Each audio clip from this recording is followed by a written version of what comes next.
इनकी मिसाल वैसे जैसे एक आदमी रहो के बिहाव हुआ, मेहरवा रुखसत हो के यही और 3 महीना भवा कि एक लड़के की महतारी हुई गई।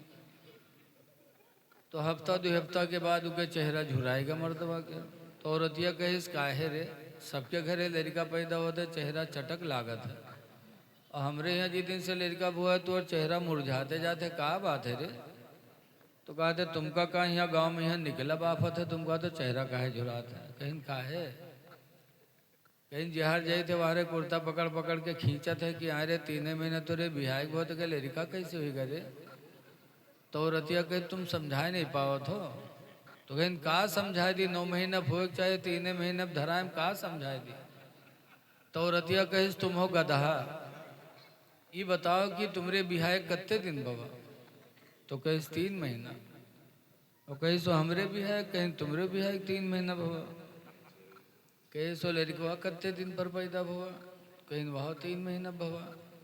बहुरतिया पढ़ाइस पहाड़ा घर में, कहिस कि आए रे 3 महीना तुरे बिहाई भुआ, 3 महीना हमरे बिहाई भुआ, 3 महीना लड़का भुआ, सब 9 महीना नहीं हुई गिरी।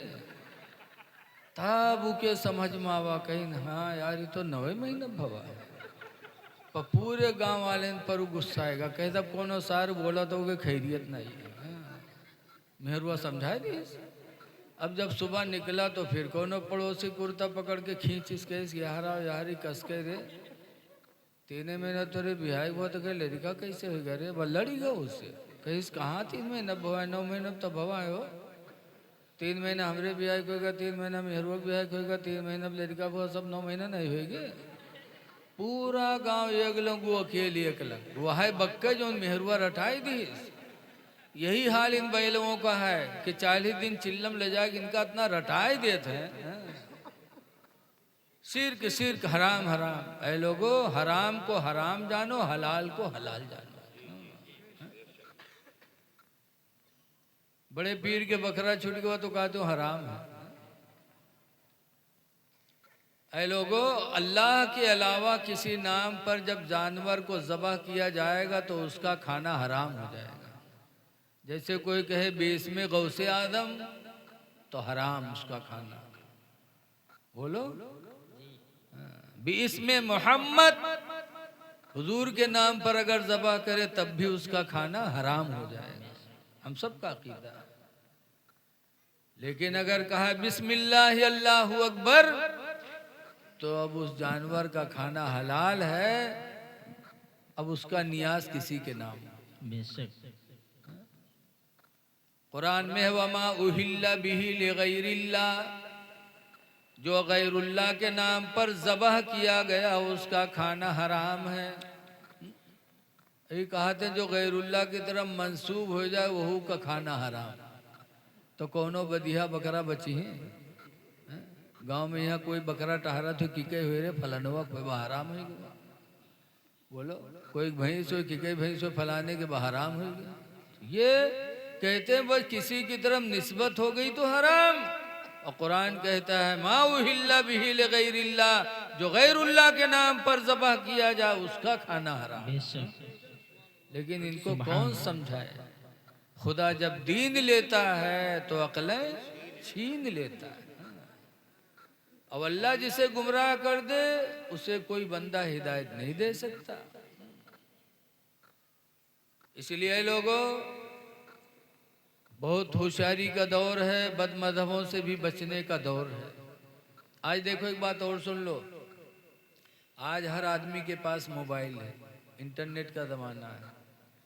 उसमें बार बार हदीस लिख के आएगा, फला हदीस फला कुरान की आयत, हदीस लिख देंगे, लिखेंगे अपनी गढ़ंत बात और नाम दे देंगे हदीस का। अब मुसलमान गुमराह हो जाता है उसमें, अरे यार हदीस में ये। इसलिए मोबाइल में कोई चीज़ देखो मजहब के ताल्लुक से तो उसको पहले अपने दिल में न बिठा लो, पहले अपने महल्ले के आलिम से किसी मौलाना से उसको समझो। इसलिए कि बड़ा दौर नाजुक है। बहरहाल घुसियाना के लोग लायक तारीफ हैं, कितना अच्छा जलसा सजाया, मस्जिद बनाई, अभी उसमें कुछ काम बाकी है। ऐ लोगों हम सब अपना अपना घर अकेले कमा के बेहतरीन बना लेते। बोलो बनाते कि नहीं बनाते? और पूरे बस्ती में एक घर खुदा का बनता है, और उस घर में हम इस तरीके से पीछे रहते हैं कि अभी चार दीवारी नहीं, प्लास्टर नहीं। आपके घर में प्लास्टर और खुदा के घर में प्लास्टर नहीं। आप सोचो जरा। एक जमाना था जब हुजूर सल्लल्लाहु अलैहि वसल्लम मक्का से हिजरत करके मदीना गए और मदीने में कोई मस्जिद नहीं थी, तो सरकार ने मदीने में मस्जिद नबवी बनाने के लिए एक ज़मीन देखा, और वो ज़मीन कबीले बनु नज्जार की थी। सरकार को वो जगह पसंद आए तो बनु नज्जार के लोगों को सरकार ने बुलाया, और बुलाने के बाद फरमाया, लोगों जमात से नमाज पढ़ने के लिए मुझे मस्जिद बनानी है, और ये जगह हमें बहुत पसंद आ गई है, इसलिए बनु नज्जार के लोगों इस जगह की कीमत हमसे ले लो, हमसे बेच दो, इसकी कीमत ले लो और इस जगह पे हमको मस्जिद बनाने दो। तो है घोसियाना के लोगों, बनु नज्जार मदीने के लोगों ने क्या जवाब दिया था? कहा था, या रसूल अल्लाह सल्लल्लाहु अलैहि वसल्लम, हमारी ज़मीन पे आप मस्जिद बनाएंगे और उसकी कीमत हम आपसे लें? खुदा की कसम ऐसा नहीं हो सकता। आप मस्जिद बनाओ और इसकी कीमत तो हम क़यामत के दिन खुदा ही से लेंगे। इसकी कीमत हम खुदा से लेंगे, आपसे नहीं ले सकते। मस्जिद नबवी बनी मुसलमानों, तो वो अपने दिल के अंदर भी अकीदा रखो कि जो कुछ भी मस्जिद में हो सके दो, और उसका बदल ये सोच लो कि हम खुदा से क़यामत के दिन लेंगे। मस्जिदों की तरफ ध्यान दो। आज हमारे आपके अंदर माशरा कितना ख़राब होता जा रहा है। आज नमाजों से दूरी, और फिर कहते हैं कि हम परेशान हाल हैं। हज़रत अली शेर खुदा रज़ी अल्लाह ताला अन्हु एक दिन बैठे तस्बीह पढ़ रहे थे। एक आदमी पहुंचा और कहने लगा, अल्लाह के शेर, बड़ी गरीबी के दिन है, बहुत मेहनत करते बरकत नहीं होती। तो हज़रत अली फरमाते, जाओ नमाज फ़जर पढ़ो, नमाज फ़जर की बरकत से अल्लाह ताला तुम्हारी तंगियों को दूर फरमा देगा। वो गए और नमाज फ़जर पढ़ने लगे, और चंद ही दिनों में अल्लाह ने उन्हें नमाज फ़जर की बरकत से ऐसा माला माल किया कि अल्हम्दुलिल्लाह वो खुशहाल हो। तो ऐ लोगों, नमाज़ें पढ़ो और नमाज की बरकत से दुआ मांगो, फिर अल्लाह ताला देखो तुम्हारी रोज़ी में बरकत कैसे अता करता है। आज हम नमाजों से पीछे हट रहे हैं। इस्लाम कबूल करने के बाद सबसे अहम चीज़ अगर है तो वो नमाज है। रसूलुल्लाह सल्लल्लाहु अलैहि वसल्लम से हम सब इश्क करते हैं, और इश्क ही का असर है कि आज बिस्तर छोड़ के आप लोग यहाँ जलसे में आए हो। नबी की मोहब्बत ही की निशानी। नबी करीम सल्लल्लाहु अलैहि वसल्लम का फरमान सुनो, हुज़ूर फरमाते हैं, अस्सलातु इमादुद्दीन, नमाज दीन का खंभा है। फमन अक़ामहा फ़क़द अक़ामद्दीन, जिसने नमाज पढ़ लिया उसने दीन का खंभा गाड़ दिया।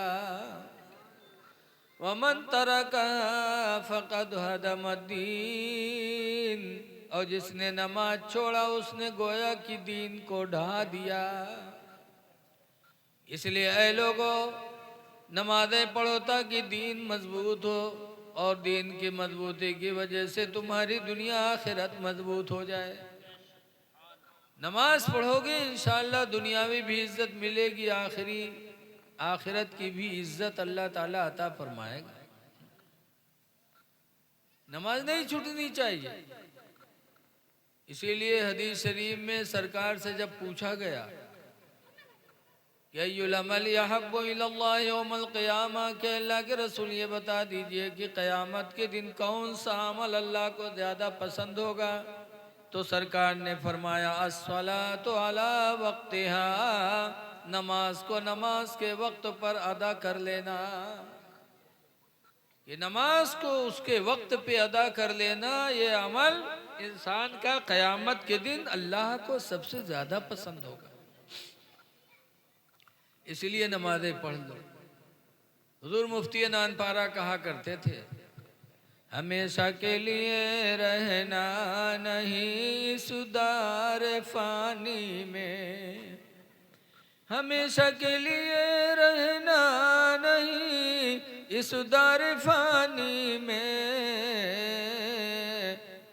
कुछ अच्छे काम कर लो 4 दिन की जिंदगानी में, कुछ अच्छे काम कर लो 4 दिन की जिंदगानी में, और जो जीते हो तो इस दुनिया में कोई काम कर जाओ, मस्जिद बना डालो, मदरसे बना डालो।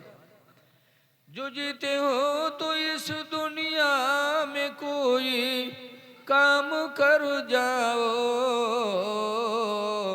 खुदा तौफीक दे तो खिदमत इस्लाम कर जाओ। जीते जी कुछ कर लो। फिर सहाबा ने पूछा था, सुम्मा युल अमल या अब्बु इलल्लाह, या अल्लाह के रसूल नमाज के बाद फिर कौन सा अमल अल्लाह को क़यामत के दिन पसंद होगा? तो सरकार ने फरमाया था, बिर्रुल वालिदैन, माँ बाप के साथ भलाई करना। नमाज के बाद खुदा को कोई नेकी पसंद है तो माँ बाप की खिदमत पसंद है।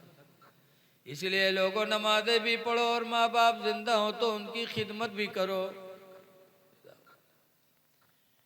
मदीने मुनव्वरा में एक मुसलमान थे, हुजूर की बारगाह में हाजिर हुए और उन्होंने कहा, इन्नी नज़रतु अन उक़ब्बिला क़बतल काबा, अल्लाह के रसूल बेशक मैंने मिन्नत मानी थी कि मेरा फला काम हो जाए तो मैं काबा की चौखट को चूमूंगा।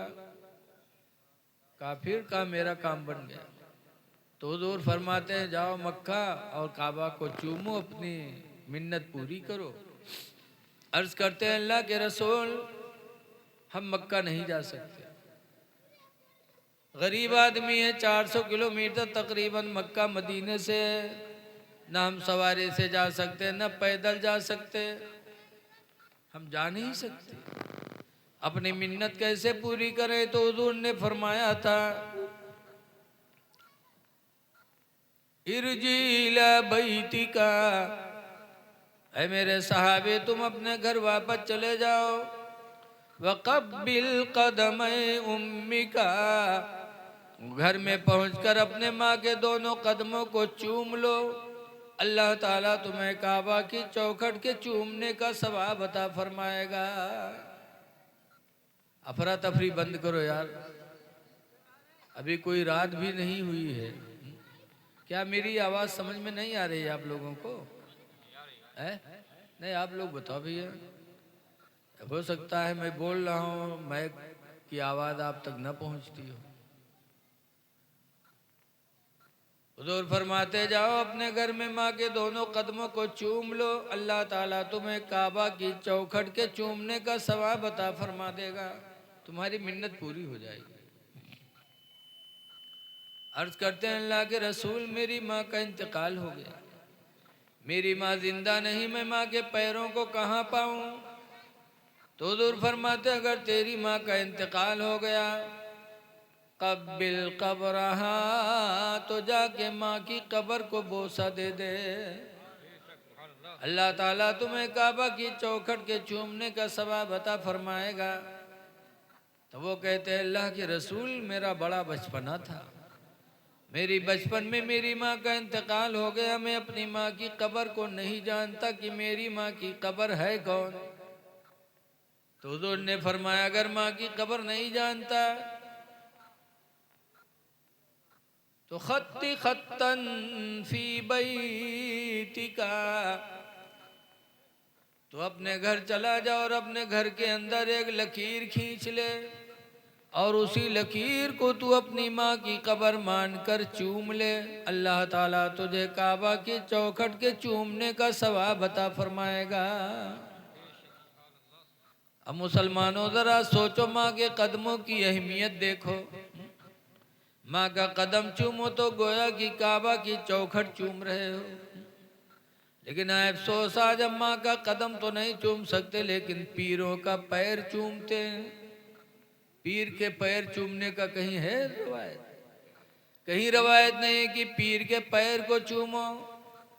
लेकिन आज पीर के पैर को चूमा जा रहा है, और जिसके बारे में नबी की हदीस है उसके पैर को नहीं चूमा जाता। अब अच्छे पीर नहीं चुमावत है, जो उन जलवे टहरत हैं गांव गांव, उन्हीं चुमावत। जो अच्छे पीर हैं, दीनदार हैं, वो नहीं चूमते, चूमने देते। हमने बिलग्राम शरीफ में देखा अपने नज़रों से कि हुजूर सैयद अवैस मुस्तफ़ा के पैर पे एक आदमी गिरा, चूमने लगा तो हजरत ने मार दिया उसको। कहा खुद गुनहगार हो रहा है, मुझे गुनहगार बना रहा है। जो अच्छे पीर होते हैं वो शरीयत के खिलाफ काम पसंद नहीं करते। लेकिन कुछ तो हैं ऐसे जो गांव गांव टहरत हैं, उनका मकसद दीन फैलाना नहीं है, उनका मकसद है जेब भरना।